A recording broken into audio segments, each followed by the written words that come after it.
Back to my channel. Hopefully आप सभी अच्छे होंगे और मैं भी यहाँ पर बहुत अच्छे से हूँ।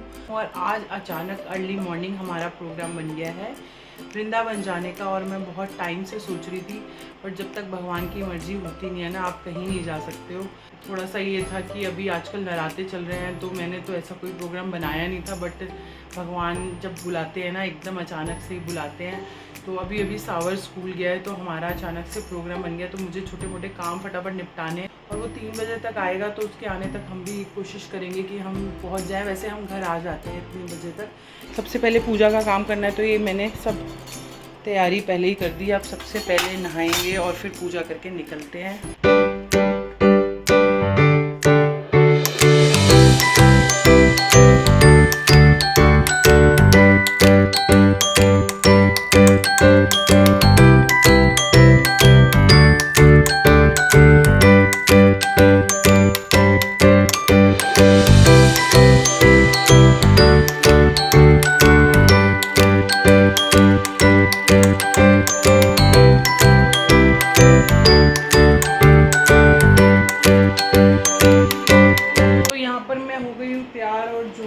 सामान रखना था ना, वो मैंने रख लिया है। और फास्ट है ना मेरा, तो इसलिए मैंने थोड़े से चिप्स भी साथ में रख लिए हैं, क्योंकि बाहर जाकर ना फास्ट वगैरह में थोड़ी दिक्कत होती है और बाहर का खाना थोड़ा सा अवॉइड ही करना चाहिए। पता नहीं क्या क्या मिक्स कर देते हैं। तो अब चलते हैं हम वृंदावन।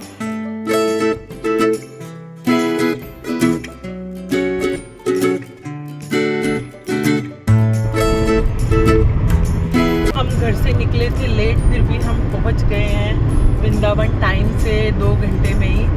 और बस अब हम वृंदावन में एंट्री कर रहे हैं। और वृंदावन में एंट्री पे ही ना बिल्कुल ये फूड कोर्ट है, और यहाँ पर वॉशरूम वगैरह सब कुछ है। सारी टाइप की फैसिलिटीज़ हैं यहाँ पर। तो जैसे लोग बहुत दूर दूर से आते हैं ना, तो बसेस वगैरह भी यहाँ पर रुकती हैं। यहाँ पर बहुत नीट एंड क्लीन है, किसी को भी यहाँ पर रेस्ट वगैरह करना हो वो भी कर सकता है। तो ये रास्ते में यहाँ पे जमुना जी आ गई हैं, और यहाँ पर ना एक और पुलिया बन रही है, और यहाँ का पूरा इंफ्रास्ट्रक्चर ना बिल्कुल चेंज हो चुका है। और आजकल जैसे समर्स है ना, तो पानी भी बहुत कम है। अदरवाइज़ जब यहाँ पर रेनी सीज़न वगैरह होता है ना, ये इतनी ऊपर तक होती है कि देखने में भी डर लगता है। और ये हम पहुँच गए हैं वृंदावन की एंट्री पे। ये परिक्रमा वाला जो वे है ना, वो वाला है। वैसे इसको बंद रखते हैं, क्योंकि लोग मोस्टली यहाँ से परिक्रमा करते हैं, तो ये थोड़ा सा डर रहता है। कई बार लोगों को चोट वगैरह लगती है, बहुत तेज़ी से गाड़ी आती है, तो ये रास्ता बंद कर देते हैं। और इसी रास्ते से ही ना पहले हम निकला करते थे, आजकल तो ये मोस्टली बंद ही कर देते हैं। यहाँ अंदर एंट्री नहीं करते, जैसे गाड़ी वगैरह जाने की ना। लोकल लोगों को तो फिर भी अलाउ है, बाकी जो बाहर से आने वाले लोग हैं उनके लिए दूसरा उधर से रास्ता है। तो इसी रास्ते पर ना नीम करोली जी का आश्रम भी है। एक बार मैं पहले भी आई थी, तो आज हम ना थोड़ा टाइमली आ गए हैं, पहुँच गए हैं टाइम से। नहीं तो ये बंद हो जाता है 11:15-12 बजे के करीब। तो सोचा था कि चलो अगर टाइम से पहुंच गए तो यहाँ चलते हैं। तो आज हम यहाँ पर ना नीम करोली बाबा जी का आश्रम है, सेकंड टाइम आई हूँ, तो सोचा यार टाइमिंग है तो दर्शन कर लेते हैं आज यहाँ पे।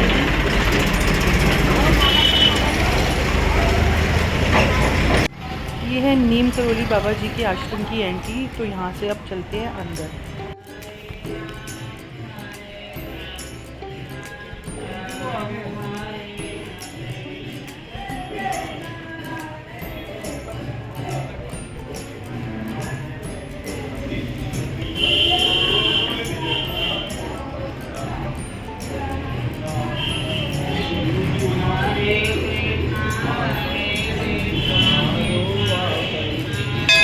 यहाँ ना बहुत शांति है और अंदर बहुत ग्रीनरी है।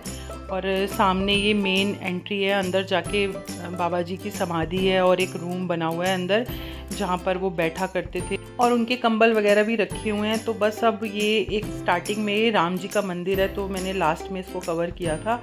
ये बिल्कुल एंट्री पे ही है, हनुमान जी के मंदिर के बिल्कुल साइड में। तो बस अब दर्शन करके हम यहाँ से निकल गए हैं अब बांके बिहारी मंदिर के लिए।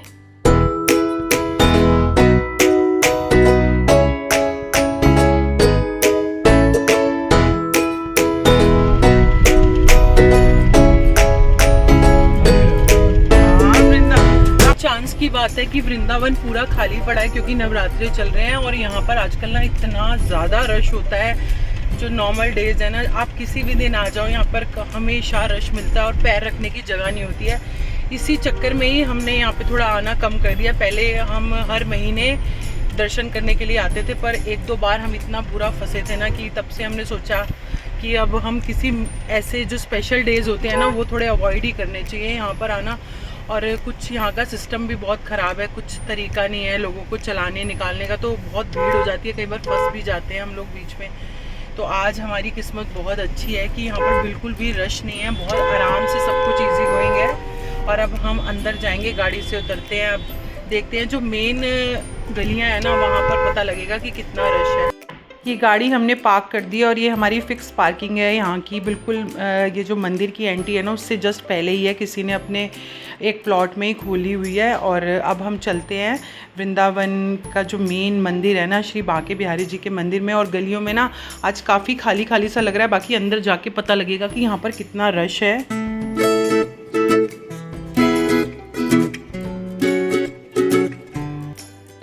पहले ना हम यहाँ पर बहुत फ्रीक्वेंटली हर महीने आते थे, बट जब से यहाँ पर बहुत ज़्यादा रश होने लगा है ना तो हमने भी अब यहाँ पर आना कम कर दिया है। और ये मेन गली है बांके बिहारी मंदिर की, बिल्कुल जस्ट ख़त्म होते ही बांके बिहारी मंदिर है। और यहाँ पर ना काफ़ी रश था और सिस्टम काफ़ी चेंज हो गए हैं। जो चप्पल वगैरह हम पहनकर लास्ट तक आ जाते थे, अब चप्पल ना लेकर आए यहाँ तक, अपनी गाड़ी में छोड़ के आए, पीछे ही छोड़ के आए, क्योंकि लोगों को बड़ी प्रॉब्लम हो रही थी वापसी में, उनको दोबारा से पूरा आगे जाना पड़ रहा था।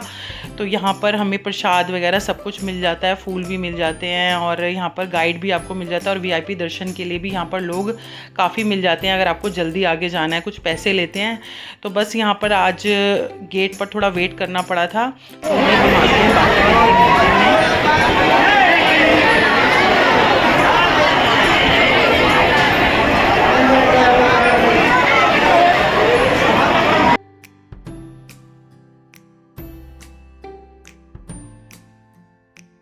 तो दर्शन वगैरह तो हमें अच्छे से हो गए थे। और कंपैरेटिवली काफ़ी रश पहले के अकॉर्डिंग तो कम था, क्योंकि एक दो बार ना यहाँ पे मैं ऐसी फंसी थी कि मेरे मन में तो इतना डर बैठ गया था। तो मैं यहाँ पर मेन डेज़ में तो बहुत अवॉइड करती हूँ आना, क्योंकि भगवान तो आपके हर जगह ही हैं, आप कहीं से भी उनको पूजा कर लो, उनकी आराधना कर लो। तो थोड़ा सा मुझे इन चीज़ों से ये बहुत रश होता है ना तो डर लगता है। और ये यहाँ का ना बड़ा फेमस चीले वाला है, जिसका नाम भी अभी मैंने दिखाया था। और यहाँ की जो लस्सी है ना, मैंने फ़र्स्ट टाइम पी थी, बहुत टेस्टी थी। और ये चप्पल हमें दोबारा से आगे लेने जाना पड़ा था, तो अब निकल गए हैं हम।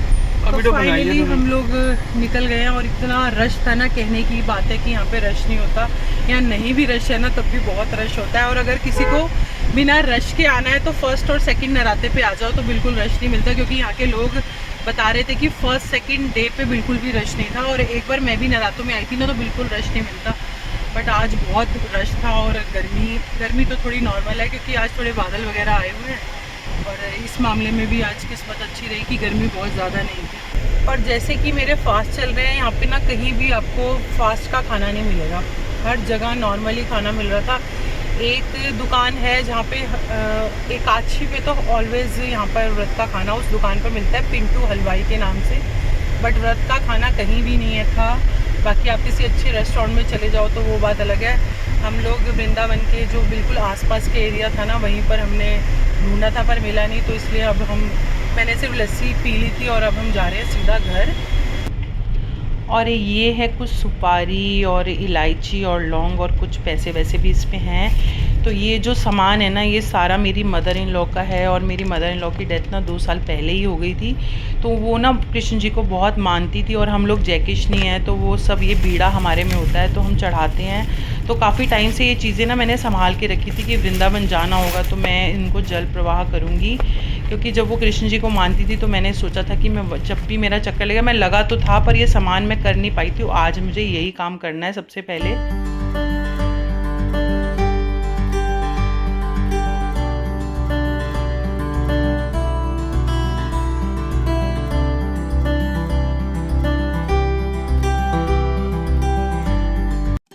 और ये वृंदावन जब आप एंट्री करते हो ना, यहाँ पर बिल्कुल एक बहुत बड़ा, जैसे सुखदेव का ढाबा होता है ना, ये खुला है एक मामा यादव का शिव रुद्र ढाबा करके। बहुत अच्छी फैसिलिटीज़ यहाँ पर हैं और गेमिंग जोन भी है।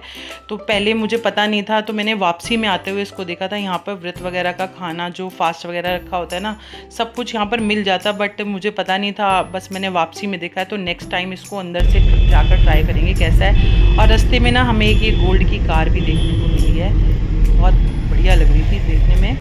और बस अब हम पहुँच गए हैं घर पे। और घर पहुंचते ही ना सबसे पहले मैंने सावर को लंच दिया, अपने हस्बैंड को लंच दिया, क्योंकि ये स्कूल से आ गया था। और अब है मेरे लंच की बारी, क्योंकि मेरा फास्ट है। वृंदावन से अभी आई हूँ और बहुत भूख लग रही है, क्योंकि वहाँ व्रत का खाना मिला नहीं है। तो सबसे पहले मैं बनाऊँगी व्रत वाले आलू। मैंने आंटी से ना फ़ोन करके सारा सामान कटवा लिया था, तो अब ये है कि फटाफट से बनाना है खाना। और लंच वगैरह इनका बना हुआ था, कल दाल चावल मैंने ज़्यादा बना दिए थे, ये तो अचानक से प्रोग्राम बना था। तो सबसे पहले हम बनाएंगे फटाफट से व्रत वाले आलू, और फिर मैं साथ में बनाऊंगी अपनी कड़क चाय, और फिर हम मज़े से खाएंगे और उसके बाद करेंगे थोड़ा सा रेस्ट। तो अब हम जल्दी से बना लेते हैं आलू। और जब आपको बहुत जल्दी होती है ना, तो एक आलू ही व्रत का ऐसा खाना है जो इंस्टेंट और फटाफट और सबसे टेस्टी बनता है। तो ये व्रत के मसालेदार आलू बनाने के लिए मैंने देसी घी में थोड़ा सा हींग और जीरा डाला और खूब सारी हरी मिर्च डाल दी है। और जब पहले मैं छोटी थी ना, जब फास्ट वगैरह रखती थी, तो हम सबसे पहले ब्रेकफास्ट में ना यही खाते थे। बहुत टेस्टी लगते हैं और झटपट बन के तैयार हो जाते हैं। और फिर अब इसमें मैंने बॉइल्ड पोटैटोज़ और मसाले डाल दिए। मसाले आप अपने अकॉर्डिंग जो भी आप व्रत में खाते हैं आप डाल दें। मैंने यहाँ पर सेंधा नमक, लाल मिर्च पाउडर, सूखा धनिया और गरम मसाला डाला है। इसको 5 से 10 मिनट के लिए ना हम अच्छे से कुक होने देंगे। अच्छे से क्रिस्पी हो जाते हैं ना, अच्छा सा कलर आ जाता है जब मसालों का। तो इसमें हम खूब सारा धनिया डाल देंगे और ये हमारे व्रत वाले आलू बनकर रेडी हो गए हैं। बाकी बहुत सारी व्रत की और भी चीज़ें होती हैं, बट ये सबसे इंस्टेंट होते हैं। और आज मुझे बहुत भूख लगी थी, तो मैंने फटाफट से बना लिए। और अब ये मेरा जो लंच है बनकर हो गया है रेडी। ये व्रत का जो लंच है ये बढ़िया सा बनकर हो गया है रेडी, और अब हम आराम से बैठ के खाएंगे। और आज के इस ब्लॉग को हम यहीं पर एंड करते हैं। ब्लॉग पसंद आया तो वीडियो को लाइक कर देना, चैनल को सब्सक्राइब करना बिल्कुल भी मत भूलना। मिलते हैं आपसे नेक्स्ट ब्लॉग में नई वीडियो के साथ। तब तक के लिए बाय बाय, टेक केयर।